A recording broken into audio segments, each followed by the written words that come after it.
लड़की ने देखा कि लड़का बेड पर। दोस्तों, एक लड़का था, वह काफी गरीब था।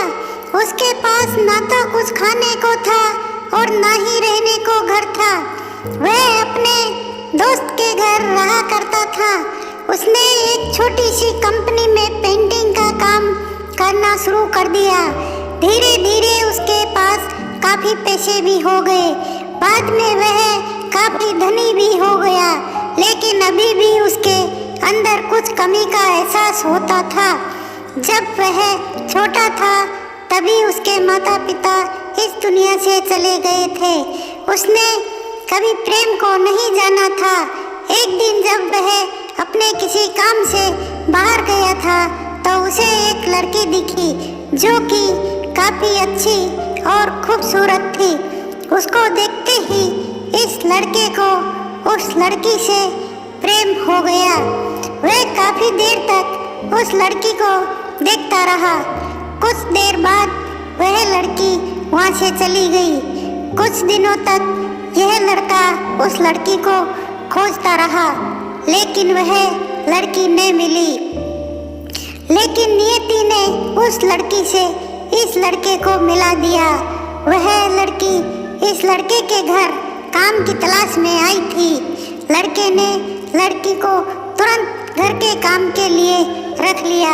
दोस्तों, जब वह लड़की इस लड़के से मिलने आई थी तो उस समय इस लड़के ने कुछ शब्द भी साफ से नहीं बोल पा रहा था, जिससे लड़की को लगा कि यह लड़का गूंगा है।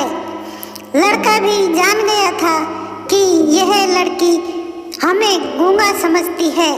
इसके साथ ही साथ यह लड़की समझ गई थी कि यहाँ लड़का इस घर का नौकर है, ना कि मालिक। अब जब भी यह लड़का उस लड़की के पास जाता तो गूंगा बन जाता।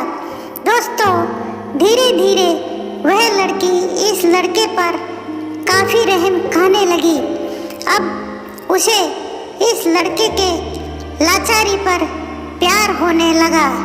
दोस्तों, लेकिन फिर भी वह लड़की एक बात से डरकर पीछे हट जाती थी कि इस लड़की के भी माता पिता बचपन में ही मर चुके थे।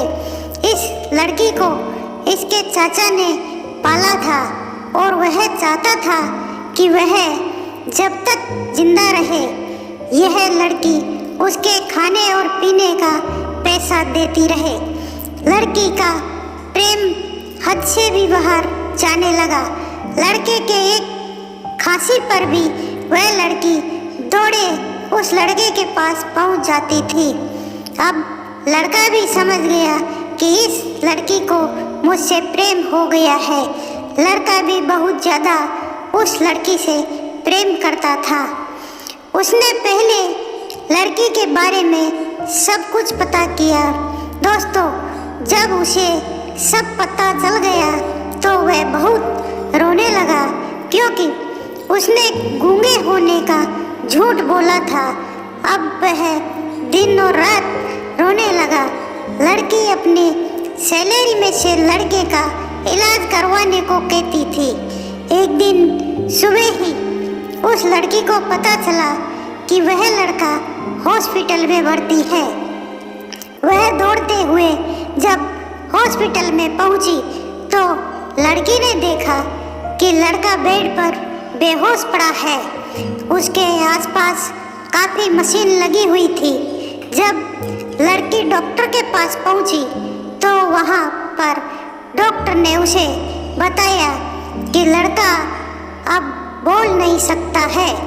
उसने अपनी जीभ को कटाने की कोशिश की है।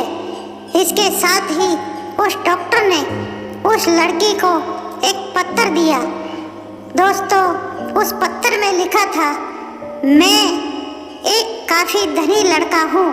जिस घर में तुम काम करती हो उस घर का मालिक मैं ही हूँ। लेकिन इसके साथ ही मैंने तुमसे एक बहुत बड़ा झूठ बोला है कि मैं एक गूंगा हूँ। अब इस झूठ का प्रायश्चित करने के लिए जाने जा रहा हूँ। इसके साथ ही तुम मेरे घर से, मेरे मैनेजर से पैसों को लेकर अपने चाचा को दे देना और एक नई जिंदगी की शुरुआत करना। अगर हो सके तो मुझे माफ़ कर देना। तुम्हारा दोषी। दोस्तों, इस पत्र को पढ़ने के बाद उस लड़की की आंखें आंसू से भर आई। वह दौड़ते हुए मंदिर में गई और उसने भगवान के सामने कसम खाया कि जब तक वह लड़का बोलने नहीं लगता है तब तक वह कुछ नहीं खाएगी, भले ही वह मर क्यों नहीं जाए। इधर डॉक्टर भी उस लड़के का इलाज कर रहे थे। ईश्वर ने दोनों के मन की बात कबूल कर लिया और अब लड़का बोलने लगा, लेकिन वह अपनी याददाश्त को खो दिया। अब उसे कुछ भी नहीं याद था। अब इसके बाद लड़की ने उसके याददाश्त के लिए काफ़ी कुछ किया, लेकिन याददाश्त न आ सकी। दोस्तों, अगर प्रेम की नींव को झूठ पर रखा जाए तो वह गिर ही जाती है। दोस्तों, कहानी यदि पसंद आई हो तो लाइक, शेयर एंड सब्सक्राइब करना न भूलें। बहुत बहुत धन्यवाद।